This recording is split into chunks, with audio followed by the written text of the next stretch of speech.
대통령 옛 별장인 청남대에서는 7년 전 관람객이 응급조치를 제대로 받지 못해 숨지는 일이 있었습니다.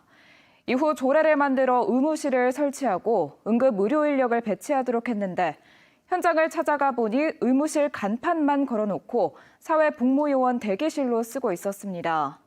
가을철 관람객이 밀려들고 있는데 사고가 나면 응급차가 들어갈 길도 없습니다. 김대웅 기자입니다. 지난 2016년 9월 50대 관람객이 청남대를 둘러보다 계단에서 쓰러졌습니다. 심정지가 온 상태였는데 제세동기를 가져오는 데만 10분이 넘게 걸렸고 병원에 도착했을 때는 1시간이 지난 상태였습니다. 결국 이 관람객은 숨졌습니다. 이후 충북도 의회는 청남대에 응급 의료를 받을 수 있는 의무실을 설치하고 의무실에는 응급 의료 인력을 배치하도록 조례를 만들었습니다. 당시 숨진 관람객과 함께 있던 일행이 며칠 전 청남대를 다시 찾아가 촬영한 영상입니다. 텅 빈 의무실 안에 침구류가 흐트러져 있고 테이블에는 먹다 남은 피자 조각이 있습니다. 의무실이라는 간판도 아예 떼버렸습니다. 또 이제 관람객들의 생명 보호가 제일 우선시 돼야 되는데도 이게 용도에 안 맞게 휴게실로 사용하고 있다는 것에 대해서 너무 조금 화가 나고 너무 참담하더라고요. 다시 청남대를 찾아가 봤습니다.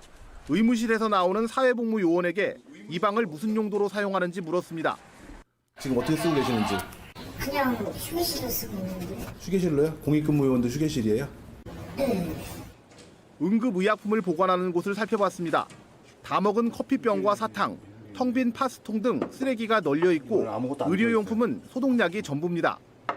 7년 전 사고 이후 제세동기 6대를 설치했다고 했는데 이게 어디에 있는지 의무실 자원봉사자에게 물었습니다. 제세동기 없어요? 글쎄 그거는 어디다 뒀는지 몰라요. 그러니까 심장마비된 환자가 여기 왔다.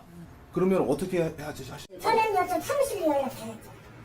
청남대로 가는 길은 구불구불 2차선 외길인데 갓길도 없어 축제 기간 차량이 몰리면 응급차가 제때 들어갈 수 없습니다. 만약에 7년 전처럼 응급 환자가 발생하면 어쩌려는 거냐고 물었습니다.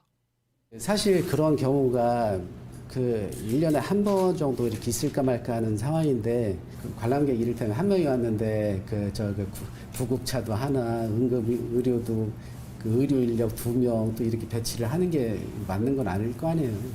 청남대 소장은 조례 위반을 인정하면서도 현재 조례가 현실을 반영하지 못하고 있다면서 도의회에 개정을 건의하겠다고 밝혔습니다. 하지만 잠시 뒤 스트레스를 받아 의도치 않은 말을 했다면서 지적사항을 시정하겠다고 문자 메시지로 전해왔습니다. MBC 뉴스 김대웅입니다.